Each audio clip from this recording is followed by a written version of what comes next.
And my next guest has had more hit singles than any other recording artist in the entire world of pop music.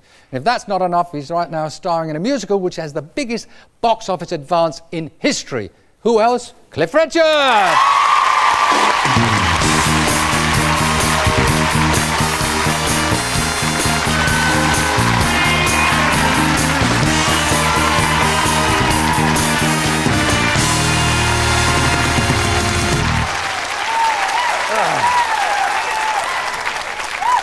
Now, Cliff, I'm going to take you back first. We've got a lot to talk about. We'll talk about Heathcliff later on. Yep. Wimbledon, the summer. The summer when it rained. I know. I mean, I was spontaneous. Did you suddenly think, I'll do this? No, did someone ask you to do it? Someone asked me. In fact, I was doing a radio programme at the time because it had been raining for quite a while, and I'd told Radio Wimbledon that I'd come in if it rained. So I went in and was chatting to the people there about the tennis that had been played in the week, when I got this message thrust in front of me, and it said the secretary would like to see you in his office. And of course I'm a new member at Wimbledon, and I thought, oh no, I've left my tie off, I've been rude to somebody or something. Anyway, you've been rude to somebody? Well, you never... Inadvertently, of course. Of course. But I went to the office and he said, look, my wife's had this idea. Mrs. Gorringe, it was her idea actually, so blame her. And they said, look, they've had no play on for 2 hours. Would you do something? I said, well, I've got no guitar. He said, well, supposing someone interviews you and maybe could you do a song? And I thought, oh, OK, I can get away with some holiday or something. So I did, but it grew and the public seemed to like it. Then all the tennis players all came out. That was wonderful. You had all the backing girls. Yeah, Martina was there and it was just fantastic. Virginia Wade came up. It was phenomenal. And so I did 20 minutes. You know what it's like, Tess. Oh, God. I know exactly what it's like. They booked me for next year. And I'm going to take my own hose pipe just in case it doesn't run. The funny thing is, though, they didn't quite understand how the next day when it rained again, they all kept going... To you? Yeah, and I said, no, this can only happen once. Yeah. If something spontaneous like that, you can't really manufacture that again. It won't work. I said, it just won't work. Yeah. And tennis is very much a part of your life, isn't it? Have you played Henman yet? Because I know you all play with all the pros. No, I've never played Henman yet, but I've never lost to Agassi. No. I tell you what, I played tennis with you. I got to tell you a story of you. He asked me to play. Now, I said to him I'd never played, and I don't think he believed me. And I'd never played tennis. After I saw you, I believed it. I've got to tell you, because Cliff, I'm not trying to sweeten him up, he really can play. And you got one devilish serve. And I'm standing there, and he's serving to me. There was Joe Drury over this, and you had, I think it was Claire Wood, but I'm not sure. And Cliff serves to me, and he knew the crowd would like. And the ball hit me just below the player's entrance. Remember? Yes. So the next one he serves and it nearly got me there again. And I thought, he's got my range.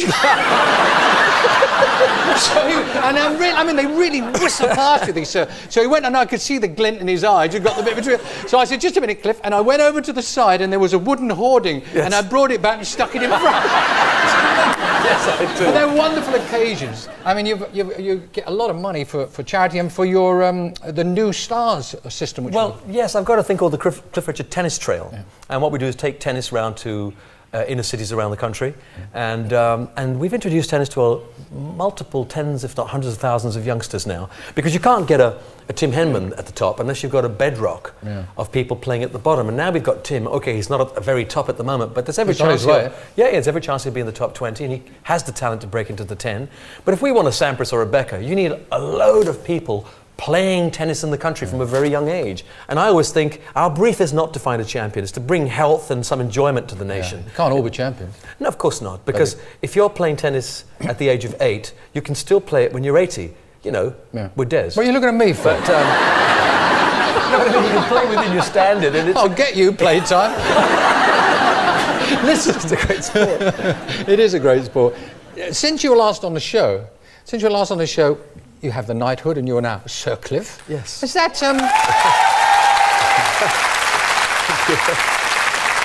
I don't know whether this changed your life. What did the Queen say? I suppose everybody asked you that. Can you remember the actual dubbing? I can't remember, except that I'm burbled. I was totally at a loss for words, as I am now. Yeah. It was so emotional that I can't remember what happened. It's something I could never have dreamed of, and when I finally got this letter saying that you're being thought of, as a possibility, a possible Is that what happens? candidate. You're being thought of? Yes, you're going to be down as a candidate, and if the Queen says okay, then, you know, you'll probably get one. And so you're sworn to secrecy from then onwards. But she liked you. We did the royal show together, and it was on that night. And you were chatting away to her like he was an old buddy. It was on the night, do you remember, Cliff? Buddy. Yeah, well, you were. When she said we're running late, you said blame him, and you pointed at me. You did. Well, I did. Well, you know, you've met the royal family a number of times, and I think over the years, and remember, you and I have been going for 4 or 5 years now. Oh, yeah, must be. 6 or 7. We've had the privilege of meeting people like the Queen and the Prince and various members of the family many, many times. So although you never get onto an absolutely chummy footing, there comes a point, though, where I think it feels a little more comfortable, so that you feel freer to say, oh, blame him, Your Majesty, you know. Because also they quite like it if you treat them as normal people. They're not normal by any standards, and yet they are, if you know what I mean. That particular night, if you recall, it was the night that the famous Panorama interview with Diana was going on television. Yes. And apparently the Queen had, or someone said she'd had the videos set. And we thought she might go down the line like this, thank you, thank you, thank you, thank you, and gone. But no, she's going down, she was really charming. She was in a hurry, it's the first time I've seen her go home to the palace on a motorbike, but she was very nice. She was fantastic, but she always is. Yeah. I love the royal family, I must say, with all the problems they've had. I do enjoy the fact that we as a nation have got something that very few nations have on the planet. We've got a tradition too.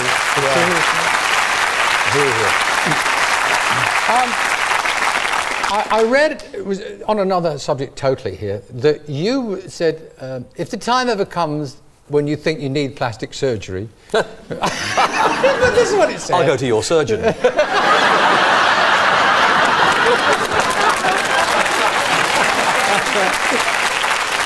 I want you to know, Cliff, that I've had nothing moved or tampered with. It may not be much, but what you see apart from the tennis match. Yeah, apart from the tennis. Yes, I nearly had to have something fixed after that. Would you have a little bit of plastic surgery if you needed to? Yeah, I don't see why not. I mean, if you had something growing on your face that looked ugly, you'd have taken off. Tooth? You'd have the teeth? Yeah, if tooth goes wrong, you take it out. You're tampering with nature. Or, pardon? Tampering. It's a surgeon. He was waiting for me backstage. It's the. So that I can't see anything wrong with it. And also, when you see people who have had it successfully done, like people like Cher, who has openly said, look, I've had surgery taking place. I mean, she does look fantastic. Oh, people admire her. They do. It's fantastic. And I always think, if you have a little tiny tuck or two done, it'll probably last you about 15 years. Well, I mean, I won't need another one. A little while ago, I read you give yourself pocket money.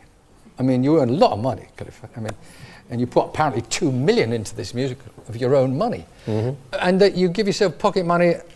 Is that right? That you just, how much? I get myself cash. I get 40 quid a week. It was 35, you're going mad. I know, well, inflation and all that. Oh, I see. Although that's down, I know, but don't tell the accountant. So what do you do with £40 a week? Well, it's just a matter of having some cash on me, because sometimes what do you spend it on? Well, I don't know. It's just literally for... You don't squander it, I hope. No. Oh, no. Not me, Des. You said, now I've got to get this right, this is a quote, you said, I've loved, I've felt love, I've lost love, and there are times when I wish someone would love me. Does that mean, Cliff, that there are times when you are lonely? Not anymore. I mean, I think we all go through periods in our life when all of this business comes into it about loving marriage, maybe, not marriage, maybe. But as I've got older, I've suddenly thought, well, I don't think I'm ever lonely now. There was a time when you thought, oh, well, you know, maybe it would be good to sort of just say goodbye to everything and go off to a fantasy island with somebody. But that sort of faded away in the last 5 or 10 years, really. And so I don't hanker after that. I often think now, for instance, I'm really happy being single. You wouldn't get married now? I'd never write marriage off, because you can't say that, can you? Because if you met somebody the next day and you thought, this is it, this is the person I cannot live without, then I would get married. But until that happens, I don't bother chasing it. Heathcliff is a dream for you come true, isn't it? Yeah, it's something I've dreamt about since I left school. And for me, every night, I get out there, the guitar. What about the opening night? Can you remember the opening night, how you felt at the end? Did you really feel... Oh, yeah. Was that? It felt really fantastic, because I didn't know what to expect. And when you have a fan following, as pop singers do, the fans tend to know exactly what they want from you. And if you don't give it to them quite rightly, they'll tell you. And all I know is that I've given them year after year all the things that I know they want to hear, the summer holidays, the young ones, the live in dolls, the we don't talks, the devil woman, all that stuff, and introduced a few new things now and then.